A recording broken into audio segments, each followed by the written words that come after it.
धारा के साथ तो हर कोई बहता है, धारा के खिलाफ जो खड़ा हो जाए उसे मर्द कहते हैं। इस देश की सबसे पुरानी पार्टी कांग्रेस में भी कई मर्द नेता हैं। हम ऐसा क्यों कह रहे हैं? क्योंकि बीते 10, 12, 14 सालों में हमने कांग्रेस की स्थिति को देखा है। कांग्रेस के नेता पार्टी को डूबता जहाज समझकर एक एक कर पार्टी को छोड़कर जाते रहे हैं। हालांकि आज भी कांग्रेस के साथ एक बड़ी अच्छी बात है कि इतनी बड़ी संख्या में उसके नेता टूट गए। न जाने कितने पूर्व मुख्यमंत्री टूट गए, पूर्व केंद्रीय मंत्री टूट गए। सबको लगा कि कांग्रेस खत्म हो गई, लेकिन कांग्रेस खत्म होती ही नहीं। कांग्रेस पर ऊपर वाले की बड़ी कृपा है। खैर, आज हम बात करेंगे कांग्रेस के उस मर्द नेता की जिसने धारा के विपरीत अपने आप को मजबूती और मुस्तैदी के साथ कांग्रेस के पंजे और कांग्रेस के तिरंगे के साथ खड़ा कर रखा है। वो नाम है अधीर रंजन चौधरी का। नाम तो आपने जरूर सुना होगा। 5 बार के सांसद रहे हैं पश्चिम बंगाल की बहरामपुर लोकसभा सीट से, और केंद्र में जब नरेंद्र मोदी अपार बहुमत के साथ सत्ता में थे 2019 से 24 तक, तो वो लोकसभा में कांग्रेस संसदीय दल का नेतृत्व कर रहे थे। अधीर रंजन चौधरी यानी कि विपक्ष के नेता थे। हालांकि आधिकारिक तौर पर उनको विपक्ष के नेता की कुर्सी नहीं मिली थी, क्योंकि कांग्रेस के सांसदों की संख्या कम थी।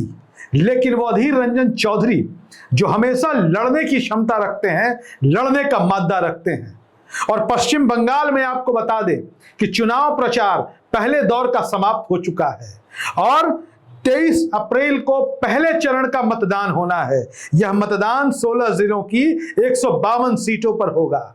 कई हाई प्रोफाइल नेताओं की किस्मत दांव पर लगी हुई है। यह सबको पता है कि बंगाल की असल लड़ाई बीजेपी और टीएमसी के बीच है। केंद्र की सत्ता और बंगाल की सत्ता के बीच की लड़ाई में कांग्रेस के कुछ नेता ऐसे हैं जो लगातार लड़ाई में बने हुए हैं, जिन्होंने मुकाबले को त्रिकोणीय बना दिया है। और लग रहा है कि बंगाल में कई इलाकों में कांग्रेस का तिरंगा और कांग्रेस का पंजा आपको दिखाई देगा। बहरामपुर विधानसभा सीट से चुनाव लड़ रहे हैं अधीर रंजन चौधरी। 5 बार सांसद बहरामपुर लोकसभा सीट से रहे हैं अधीर रंजन चौधरी। लेकिन पिछले चुनाव में ममता बनर्जी ने जाने माने क्रिकेटर यूसुफ पठान को उतार दिया और सेलिब्रिटी वर्सेज पॉलिटिकल पर्सन की लड़ाई हो गई। हम कह सकते हैं कि सेलिब्रिटी बनाम पॉलिटिशियन की लड़ाई में पॉलिटिशियन हार गया, सेलिब्रिटी जीत गया। अब आपको बताते हैं कि कांग्रेस बहरामपुर सीट पर क्या कर सकती है। दरअसल बहरामपुर विधानसभा सीट की बात करें तो 2021 में जो चुनाव हुआ था, यहां बीजेपी के सुब्रत मैत्रा चुनाव जीते थे। टीएमसी के नारू गोपाल मुखर्जी दूसरे नंबर पर थे और कांग्रेस के मनोज चक्रवर्ती तीसरे नंबर पर थे। मनोज चक्रवर्ती उसके पहले सिटिंग एमएलए भी थे इस सीट से। अगर हम वोटों का गणित बता दें, हमारे वीडियो की खासियत है, हम आंकड़ों पर जरूर बात करते हैं। तो सुब्रत मैत्रा जो बीजेपी से जीते, उन्हें आया 89,340 वोट। टीएमसी से जीते नारू गोपाल मुखर्जी को आया 62,488 वोट और कांग्रेस के मनोज चक्रवर्ती तीसरे नंबर पर रहे, उनको आया 40,167 वोट।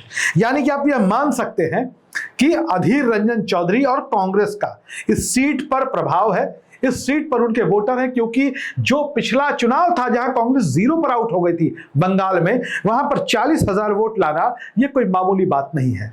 और उसके बाद बता दें कि अधीर रंजन चौधरी एक ऐसे नेता हैं जो केंद्र की सत्ता पर भी हमलावर रहते हैं और बंगाल की ममता बनर्जी सरकार पर भी हमलावर रहते हैं।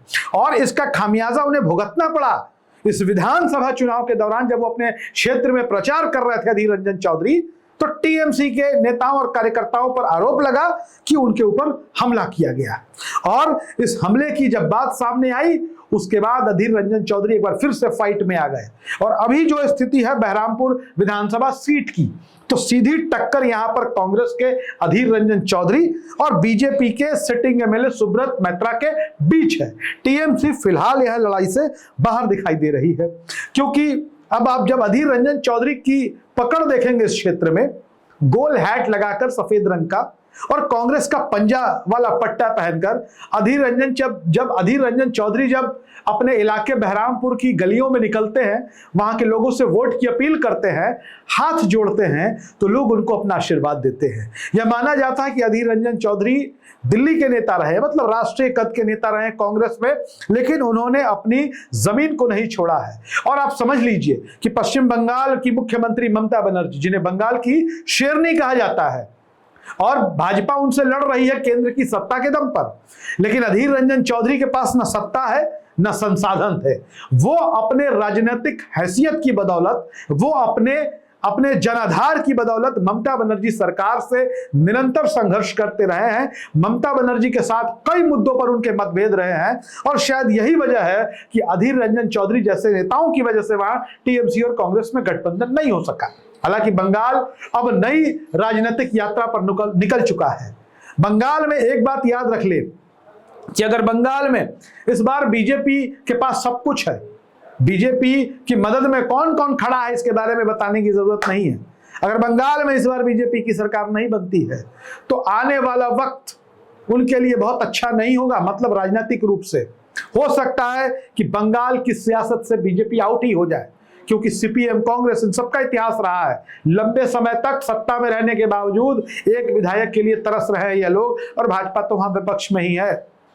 तो खैर, हम बात कर रहे थे अधीर रंजन चौधरी की, और ये आखिरी तौर पर कहना चाहेंगे कि काश कि अधीर रंजन चौधरी जैसे नेता कांग्रेस में हर इलाके में होते, हर प्रदेश में होते, हर जिले में होते, हर लोकसभा क्षेत्र में होते, हर विधानसभा क्षेत्र में होते, तो कांग्रेस की जो आज की स्थिति है उससे मजबूत वो दिखाई देते। अगर आप कांग्रेस के समर्थक हैं, चाहे आप देश के किसी भी राज्य में रहते हो, तो आप अधीर रंजन चौधरी जैसे नेताओं के साथ खड़े होना सीखें। सत्ता के साथ, धारा के साथ तो सब कोई खड़ा हो जाता है। जो धारा के विपरीत बहता है, जुझारू, योद्धा, शेर उसे कहते हैं। वीडियो अच्छा लगे तो शेयर करिए, अपनी राय जरूर लिखिए।